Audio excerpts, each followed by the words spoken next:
Assalamualaikum warahmatullahi wabarakatuh. Alhamdulillahi rabbil alamin. Wassalatu wassalamu ala ashrafil anbiya'i wal mursalin Sayyidina wa maulana Muhammadin wa ala alihi wa ashabihi ajma'in, amma ba'du. Pemirsa Awam TV dimanapun Anda berada, pada kesempatan kali ini saya akan menyampaikan tausiah agama dengan judul Syarat Taubat menurut Al-Imam Qurtubi. Al-Imam Qurtubi seorang ulama, beliau mengatakan bahwasanya untuk mencapai taubatan nasuha, taubat yang sebenar-benarnya, maka kita manusia diharuskan untuk melakukan 5 hal. Apa saja 5 hal ini? Yang pertama kata beliau yaitu kita diharuskan untuk memperbanyak istighfar kepada Allah Subhanahu wa taala atau mengucap astaghfirullahalazim. Ketahuilah hadirin sekalian bahwasanya Nabi kita Nabi Muhammad sallallahu alaihi wasallam, beliau adalah orang yang ma'sum. Ma'sum di sini berarti bebas daripada dosa dan kesalahan. Dalam riwayat dikatakan bahwa Nabi kita Nabi Muhammad sallallahu alaihi wasallam dalam seharinya beristighfar 70 sampai dengan 100 kali. Ini Nabi yang ma'sum, masih sempat beliau beristighfar, meminta ampun kepada Allah Subhanahu wa taala dalam seharinya 70 atau bahkan 100 kali. Apalagi kita yang penuh dengan dosa, kita yang penuh dengan maksiat ini, maka mari sama-sama kita memperbanyak istighfar kita.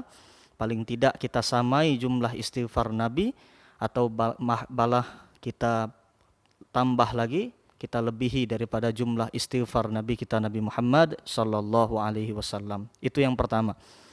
Yang kedua hadirin sekalian, kata Al-Imam Qurtubi, untuk mencapai taubatan nasuha, setelah beristighfar kepada Allah Subhanahu wa taala, kita harus menyesali perbuatan dosa yang pernah kita lakukan. Karena masih banyak orang-orang yang justru tidak menyesali perbuatan dosa yang pernah dilakukan, justru malah berbangga diri atas perbuatan dosa yang telah dilakukan. Bahkan terkadang ada orang yang perbuatan dosa ini disebarluaskan dengan orang lain.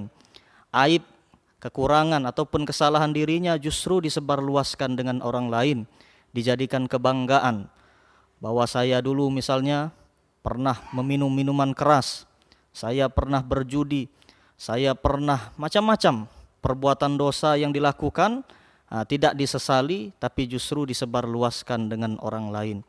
Padahal hadirin rahimakumullah, kalau bisa kita menyesali perbuatan dosa yang telah kita lakukan, kata para ulama, kalau bisa sambil menangis. Kenapa demikian? Dengan tangisan kita ini insya Allah akan menjadi syafaat untuk kita di akhirat kelak. Dalam satu perjalanan riwayat daripada Nabi kita Nabi Muhammad sallallahu alaihi wasallam, ketika beliau Isra wal Mi'raj, beliau ditampakkan oleh Allah api neraka yang sedang menyala-nyala berkobar. Lalu datanglah malaikat Jibril menyiramkan air ke dalam neraka tersebut, sehingga api neraka yang tadinya berkobar menjadi tenang. Melihat hal ini, Nabi kita Nabi Muhammad sallallahu alaihi wasallam bertanya, "Duhai malaikat Jibril, air apakah yang engkau siramkan ini?" Kata malaikat Jibril, "Inilah air mata orang yang bertaubat, yang menyesali perbuatan dosa yang pernah dilakukan." Oleh karena itu mari sama-sama kita sesali perbuatan dosa dan kesalahan yang pernah kita lakukan. Yang ketiga, kata Al-Imam Qurtubi, untuk mencapai taubatan nasuha ini kita harus berjanji bahwasanya kita tidak akan mengulangi perbuatan dosa kembali. Dosa apapun, baik itu dosa kecil apalagi dosa yang besar.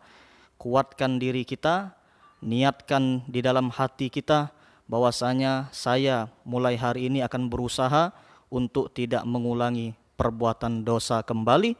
Insya Allah dengan demikian Allah Subhanahu wa Ta'ala akan membantu kita, akan menolong kita sehingga kita dialihkan, dipalingkan oleh Allah dari perbuatan dosa, baik dosa kecil, lebih-lebih lagi dosa yang besar. Lalu hadirin sekalian, yang keempat, syarat untuk mencapai taubatan nasuha, kata Al-Imam Qurtubi, kita harus menjauhi baik itu orang-orang, benda-benda ataupun tempat-tempat yang bisa mengajak kita kepada perbuatan maksiat. Yang pertama, orang-orang. Jikalau ada orang-orang yang bisa mengajak kita kepada perbuatan maksiat, maka orang-orang seperti ini harus kita jauhi. Menjauhi di sini berarti tidak berkumpul bersama mereka. Kenapa demikian? Kalau kita berkumpul dengan orang-orang yang bisa mengajak kita kepada perbuatan maksiat, kalau kita tidak kuat, bisa jadi kita pula akan melakukan perbuatan maksiat. Tapi kalau untuk sekedar berteman, bersahabat, boleh-boleh saja. Sebagaimana yang dicontohkan oleh Nabi kita Nabi Muhammad sallallahu alaihi wasallam, beliau berteman bukan hanya dengan orang muslim, bahkan dengan orang munafik, bahkan dengan orang kafir pun ya bisa jadi teman Nabi Muhammad. Tapi teman di sini dalam rangka mengajak, memberikan nasihat kepada mereka agar mereka bisa berubah, agar mereka bisa masuk ke dalam ajaran agama kita, agama Islam. Kalau berkumpul, ya carilah perkumpulan orang-orang yang soleh, insya Allah kita pula akan menjadi orang yang soleh. Kalau kita berkumpul dengan orang-orang yang bermaksiat, bahkan mengajak kepada perbuatan maksiat, bisa jadi kita juga akan melakukan perbuatan maksiat. Yang kedua, hadirin rahimakumullah, jauhi pula benda-benda yang bisa mengajak kita kepada perbuatan maksiat. Apalagi di zaman sekarang, banyak sekali benda-benda yang bisa mengajak kita kepada perbuatan maksiat. Baik itu dari televisi kita, dari handphone kita, ya, dari laptop kita dan lain sebagainya. Ini ibarat pisau bermata dua. Kalau tidak kita gunakan untuk kebaikan, ini bisa menjerumuskan kita, bahkan mengajak kita kepada perbuatan maksiat. Na'udzubillah, tsumma na'udzubillah min dzalik. Dan yang ketiga, jauhi tempat-tempat yang bisa mengajak kita kepada perbuatan maksiat. Bahkan kalau bisa kita hijrah dari satu tempat yang tidak baik ke tempat yang lebih baik lagi, yang bisa membuat kita semakin dekat kepada Allah Subhanahu wa Ta'ala. Yang kelima, hadirin, yang terakhir, untuk mencapai taubatan nasuha, kata Al-Imam Qurtubi, yakni kalau ada sangkut paut dengan manusia, maka segeralah minta maaf. Seorang ulama yang bernama Sufyan Ats-Tsauri, beliau mengatakan bahwasanya satu macam dosa yang kita lakukan kepada sama manusia ini lebih berat daripada 70 macam dosa yang kita lakukan kepada Allah Subhanahu wa Ta'ala. Mengapa demikian? Dosa sesama manusia ini urusannya di samping berurusan dengan manusia tadi, kita juga berurusan dengan Allah. Kalau dosa dengan Allah, urusannya cuman kita dengan Allah Subhanahu wa Ta'ala. Jadi berat. Begitu banyak nanti di akhirat orang-orang yang muflis, orang-orang yang bangkrut. Bangkrut di sini bukan berarti bangkrut dalam perniagaan, karena di akhirat sudah tidak ada perniagaan lagi. Bangkrut di sini dalam arti selama di dunia banyak membawa amal, mengerjakan sholat, berpuasa, sedekah, infak, zakat, bahkan berhaji, tapi di samping itu banyak pula membawa kecelaan. Sering membuka aib orang, misalnya ya, menggibah, ya, memfitnah dan lain sebagainya. Ada hutang belum dibayar, ya. Ini hal-hal seperti ini nanti akan diselesaikan di akhirat. Menyelesaikannya bukan dengan uang, tapi dengan amal kita, ya. Sehingga nanti banyak di akhirat orang yang selama di dunia banyak membawa amal, akhirnya karena membayar yang seperti ini amalnya jadi habis. Bagaimana kalau amal tadi setelah habis?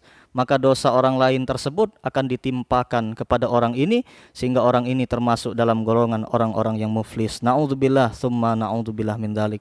Oleh karena itu, hadirin sekalian, mari sama-sama selagi masih ada hayat di kandung badan, selagi masih sehat, masih diberi kesempatan oleh Allah, mari kita bertaubat kepada Allah Subhanahu wa Ta'ala dengan taubatan nasuha. Karena kita tidak tahu sampai kapan ruh kita ada di dalam jasad kita, sampai kapan kita hidup di dunia ini. Segera minta maaf, ya, segera kita memohon ampun kepada Allah Subhanahu wa taala, insyaallah Allah Subhanahu wa taala akan memberikan ampunannya kepada kita semua. Amin amin ya rabbal alamin. Demikianlah tausiah singkat kita pada kesempatan kali ini. Saya akhiri, wassalamualaikum warahmatullahi wabarakatuh.